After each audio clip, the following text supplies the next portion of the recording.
All right, welcome to Unit 6, Lecture 9. This is the final lecture for Unit 6 before we move on to genetics. So in this lecture, we're going to talk a little bit about mutations. And so you can see I put the Teenage Mutant Ninja Turtles. So we're just going to talk about what mutations are and how they can make things different. So learning objectives. Describe how mutations change genetic information. Explained how mutations affect genes. So there are two types of mutations. Mutations in general are just changes to genetic information. Now the big thing here is that these changes are heritable. Okay, so that means that it has to be able to be passed on from generation to generation of cells. It doesn't necessarily need to be passed on to generation of organisms. That's still a mutation, okay? But mutations that happen in your skin cells aren't necessarily going to be mutations that you pass on to your offspring. They'll just be passed on to new skin cells. So there are gene mutations, okay? And then there are chromosomal mutations, and we're going to talk about those two different classes of mutations. Gene mutations. Gene mutations are actually changes in the individual DNA strand or the DNA code. Okay, so they are very small. A lot of times they are considered what are called point mutations, which are changes in a single nucleotide. And there are three different point mutations. There are substitutions, there's insertions, and deletions. So a substitution is basically we just swap out one letter for another letter. Now remember, that substitution can be known as what's called silent. It can be silent if it doesn't change the amino acid. Okay, so that substitution could be it could be a different, it could code for the same amino acid, it could code for a different amino acid. Insertion is where it just sounds like what it is. We insert a nucleotide into the code for some reason. And then deletion is the opposite. It sounds, once again, we delete, okay? We delete that code. And so what happens is that can change the rest of the line. So these, obviously, insertions and deletions are usually way more, have way more of an effect versus a substitution. A substitution can have a range of effects, ranging from absolutely no effect to a moderate effect. But an insertion or a deletion will always have a large effect on the genetic code, which then changes, and you can see it changes the codons, which then change the amino acids. So an example here, okay, of a substitution, one base is changed to a different base. So here, before the mutation, okay, all right, before the mutation, our codon was CGU,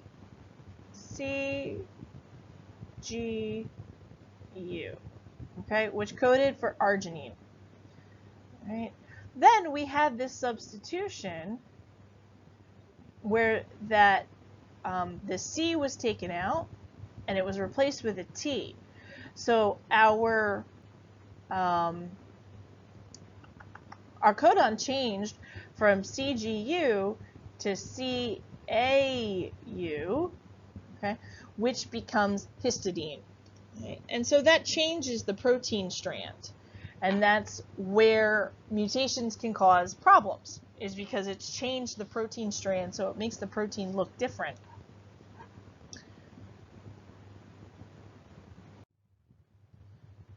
So the same thing, insertion or deletion, but in this case, like I said, we generally change the rest of the the rest of the strand. These are known as frame shift mutations. So these frame shift mutations have basically screwed up the rest of the strand, because what it does is it's changing what's called the reading frame. And the reading frame is all the three codons, like the codons, the 1, 2, 3, 1, 2, 3, 1, 2, 3, shifting that. That's why it's called a frame shift. So chromosomal mutations are where things go wrong on a chromosomal scale. So a chromosome is made up of a ton of DNA put together. So instead of just one letter being wrong, we have a ton of letters together. So instead of one A, T, G, or C being messed up, this is a whole strand of A, T's, G's, and C's messed up. Okay, so there are 4 main types. Right? There is the deletion, the duplication, the inversion, and the translocation. Now, the deletion, if you look at our original chromosome, A, B, C, D, E, F, G, in a deletion, we've actually taken out the B. Okay? In a duplication, we've made a copy of the B. And then in the inversion, we've flip-flopped. So A, C, B instead of A, B, C. Okay. And then in the translocation is usually the most serious of all of these, is where 2 chromosomes, and I've got an example of it here called the Philadelphia chromosome, 2 of the chromosomes actually swap pieces when they don't match. Okay, so if you remember our discussion of meiosis, in meiosis, matching chromosomes can swap pieces, which is fine, increases genetic diversity, and that's all well and good. But when it comes to non-matching or non-homologous chromosome switching pieces, that's where it can be a giant problem. Okay, so in this example, we've got chromosome number 9 and chromosome number 22. Okay, so remember, we've got 23 pairs of chromosomes, 46 total. So number 9 has this gene ABL on it.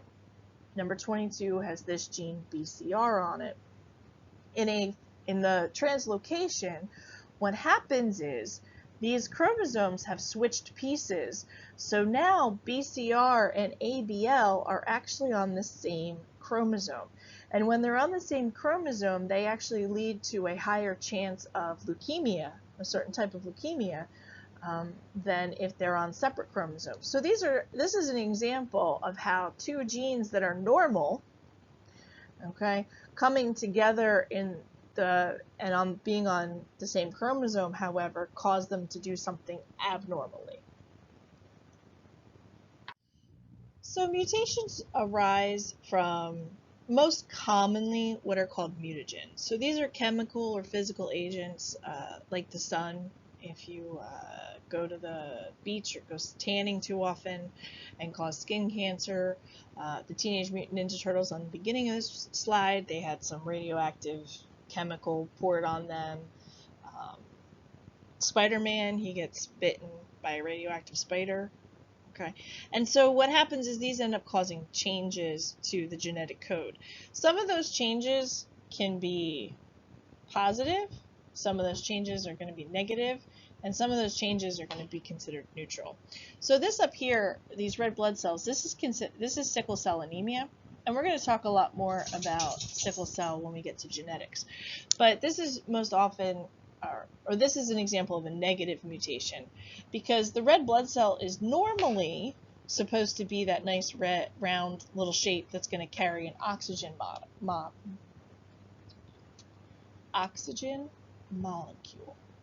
Okay, in a sickle cell situation, it actually changes, the protein is changed, so the cell actually looks like this sickle, this little crescent shape. And therefore, it cannot carry the oxygen the way it's supposed to. This is another example, eye color. Now, there are some examples, or there's some evidence to suggest that potentially there might actually be a benefit to eye color changes, or they may just be sexual selection where they just made somebody more attractive. They're not 100% sure about that. So this is something that would be like a neutral change. We all started out way back when with brown eyes. And there are some populations where they're predominantly brown-eyed still. But in some other cultures, the eye color has changed, and that's all because of mutations. So mutations have actually made all of the different eye colors that you would see in people. Okay, and like I said, we started out with brown eyes, but for some reason there was a mutation, or mutations, because there's many genes that control eye color, which is a whole other thing we're going to talk about. But there was mutations that caused different eye colors, and those different eye colors have then survived. All right, I will talk to you later. Have a great day.